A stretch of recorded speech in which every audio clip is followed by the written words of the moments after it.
नमस्कार दोस्तों, मैं हूं पंच ठाकर और आप देखें अपना चैनल हेल्प हिंदी। दोस्तों आज हम एक ऐसा मेथड आप लोगों के लिए लेकर आए हैं।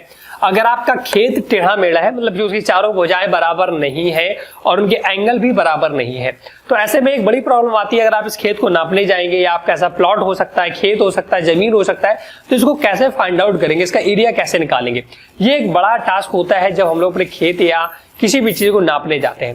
तो आज हम इसको बहुत ही चुटकियों में आपको समझा देंगे कैसे आसानी से किसी भी खेत या जमीन को आप आसानी से इसका एरिया फाइंड आउट कर सकते हैं, जिसकी चारों भुजाएं अगर आपकी मतलब कि पैरेलल नहीं है या आपकी सामान्य नहीं है। देखिए चारों भुजाएं समान होती है उस केस में या तो आपका खेत स्क्वायर फॉर्मेट में होता है, वर्ग, या तो आयत फॉर्मेट में होता है। मतलब कि ये भुजा मान लो आपकी 4 है, ये 4 है और ये स्क्वायर की चारों होगी, तब तो इसका फार्मूला आपको पता है। इसके एरिया निकालने के लिए ए स्क्वायर होता है, मतलब भुजा स्क्वायर 4 के स्क्वायर कर देंगे तो 16 आ जाता है। अगर ये फिट में है तो फिट में आ जाएगा, है ना। अगर आयत होता था तो आयत का भी आपको एरिया का फॉर्मूला पता है, क्या होता है, हाफ लंबाई इंटू चौड़ाई। तो एल ये है, मान लो बी है, तो इसका फाइंड आउट कर लेते थे। अगर इसकी भुजाई ये 6 है, ये भी 6 होगी, 5 है, ये 5 है, तो ये तो आसान होता था, इसके हमें फार्मूला डायरेक्ट पता है। पर प्रॉब्लम क्या आती, इस खेत को जब आप इस खेत को नापने जाएंगे तब कैसे इसका एरिया फाइंड आउट करेंगे। तो आज हम इसी को सीखने वाले हैं कि टेढ़े मेढ़े खेत, प्लॉट, जमीन कुछ भी क्यों ना हो, आप मिनटों में इसका एरिया कैसे फाइंड आउट कर सकते हैं। तो चलो पूरे डिटेल के लिए हम आपको पहले से रफ कर देते हैं कुछ चीजें।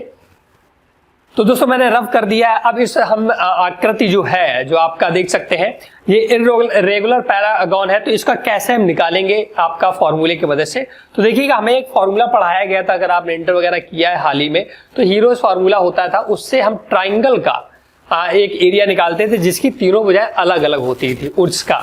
लेकिन ये तो हमारे पास 4 भुजाओं वाली आकृति है, तो इसको कैसे, तो पहले इसको हम सबसे पहले ट्राइंगल में कन्वर्ट करेंगे। मतलब कि हमें एक भुजा को अपने मीटर से नापना पड़ेगा, मीटर या फीते से, आप किसी भी, या तो इसको मिला सकते हैं या इसको। तो हमें इनको ट्राइंगल में कन्वर्ट करना पड़ेगा, क्योंकि ऐसा कोई फार्मूला नहीं होता जो 4 आकृतियों वाला डायरेक्ट निकाल करके आप एरिया फाइंड आउट कर पाए।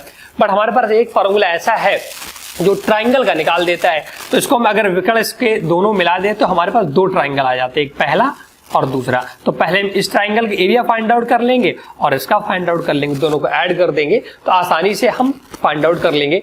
तो इसका फॉर्मूला, आज जो मैंने हीरोज फार्मूला की बात की है दोस्तों, तो जो हीरोज फार्मूला होता है तो उसका दोस्तों जो एरिया होता था वो रूट के अंदर होता था एस इंटू एस माइनस ए, एस माइनस बी और एस माइनस ए, ये पूरा दोस्तों रूट के अंदर कवर्ड होता था।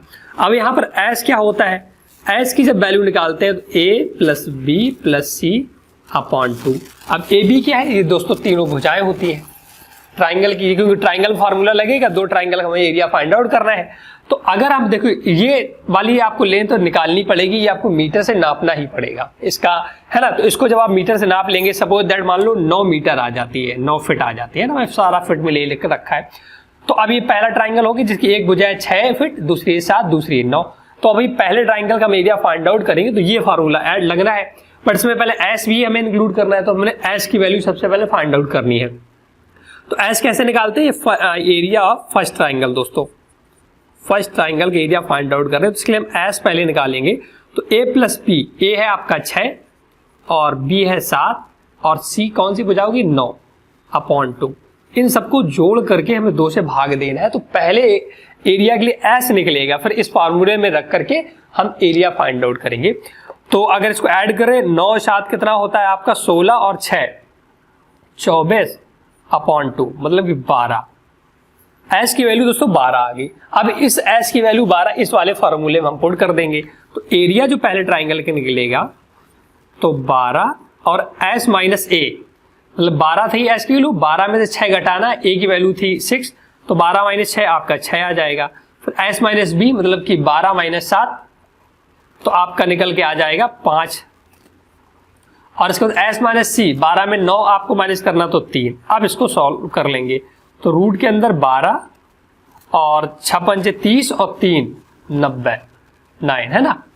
तो अब इसका अंडर रूट कैसे निकालना होगा ये भी हम सीख लेते हैं। देखिएगा 90 का तो 30 होता है, आपको पता है, मतलब कि 9 का 3 होता है, 120 अंदर बचेगा, इसको ब्रेक कर लेते हैं। तो ये दोस्तों मैंने गुणनखंड कर दिए हैं, आपको पता है 12 को लिख सकते हैं 2 गुणा 2 गुणा 6, ये 12 लिख गया, और 90 को लिख सकते हैं 3 गुणा 30, है ना, इसका वर्गमूल निकालने के लिए। तो ये एक जोड़ा बन गया, आपको पता होगा वर्गमूल निकालना, एक ये बन गया। तो एक तो इससे बाहर आ जाएगा 2 और एक आ जाएगा 3। अभी अंडर रूट के अंदर हमारी वैल्यू बच गई है क्या, 30 बच गई है ना, इसको हम ऐसे रखे रहते। तो 6 तो ये आ जाए, और 30 का वर्गमूल लगभग 5 पॉइंट समथिंग आएगा, क्योंकि 25 का 5 होता है और 6 का 36 होता है, तो उसकी 20 की वैल्यू है, तो लगभग 5 पॉइंट के अप्रॉक्स वो चाहिए। मैं ले लेता हूँ 5.5 ले लेता हूँ, है ना, अप्रॉक्सी, और इसमें मल्टीप्लाई कर देंगे तो 30 दशमलव कुछ समथिंग वैल्यू आपकी आ जाएगी। मैं 30.05 लिख रहा हूँ, मतलब कि पहले ट्राइंगल का जो इसका एरिया आया 30.05 स्क्वायर फीट आपका आ चुका है। तो अभी तो इसका एरिया फाइंड आउट की, इसी प्रकार से सेकंड का फाइंड आउट करेंगे, फिर इसको और उसको ऐड कर देंगे। तो चलिए दूसरे का भी फाइंड आउट कर लेते हैं।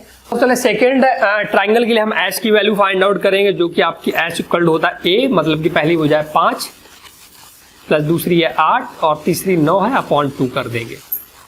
तो 8 5 13 और इसके बाद उसमें 9 और ऐड कर देंगे, तो आपका ये 22 हो जाएगा ना। तो 22/2 मतलब कि 11, एस की वैल्यू 11 आ गई। अब इस 11 को इस फॉर्मूले में पुट कर देंगे। तो सेकेंड जो ट्राइंगल है आपका, इसका जो एरिया फाइंड आउट होगा इनटू एस की वैल्यू 11 पुट कर दी, फिर एस माइनस ए, मतलब कि अब की बार ए की वैल्यू 5 है तो 11 माइनस 5 6 आ जाएगा। एस माइनस बी, अब की वैल्यू 8 है तो अब क्या आ जाएगा 3, तो 11 माइनस 8 और 11 माइनस 9 आ जाएगा 2।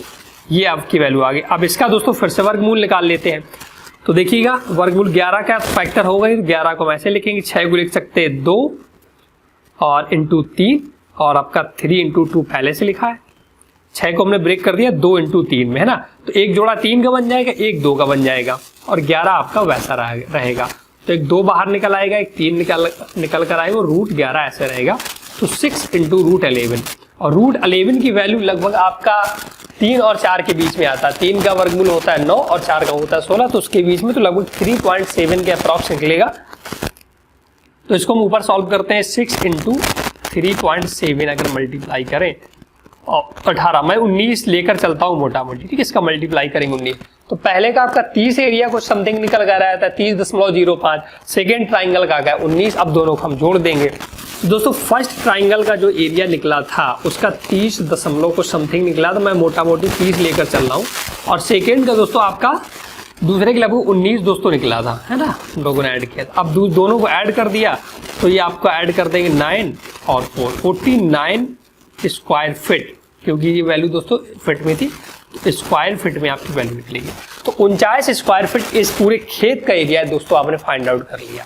तो इस प्रकार के से आप पूरा एग्जैक्ट दोस्तों किसी भी ऐसे आकृति का आप वो निकाल सकते हैं जिसमें चारों भुजाएं डिफरेंट हो, अलग अलग हो। तो ये पूरा एक मेथड होता है।